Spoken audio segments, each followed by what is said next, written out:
paano ka mag-start ng piece? Ooh, okay. Anong game ba agad or kasi sa compare lang to what I do. Like sa videography, pag yung I want to show something, nagso-storyboard ako, Mm-mm. I make plans, ganun. True. Execution, blah, blah, blah, ganun. Sa'yo ba? You just, nandyan lang ba and then you let it flow, ganun? Or Okay. Yeah. nagpa-plan, ganyan ka rin? Madami na akong parang isinulat the writer in me kasi.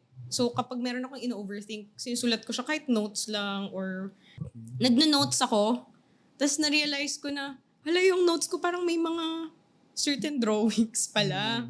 Na gamitin ko kaya to. Kasi mayroon akong tinatawag na blobs. Ginamit ko yung blobs as dun sa first exhibition ko in reference to my being a childlike. Yung mga gusto kong ikwento about my childhood. Yung blobs, dun siya lagi nagsistart. Kapag nagpipaint ako, yung mga parang mukha siyang clouds. Okay. Yun yung nagustuhan ko eh. Kasi parang blob siya. So parang thought process siya na inilagay mo siya sa isang malaking blob.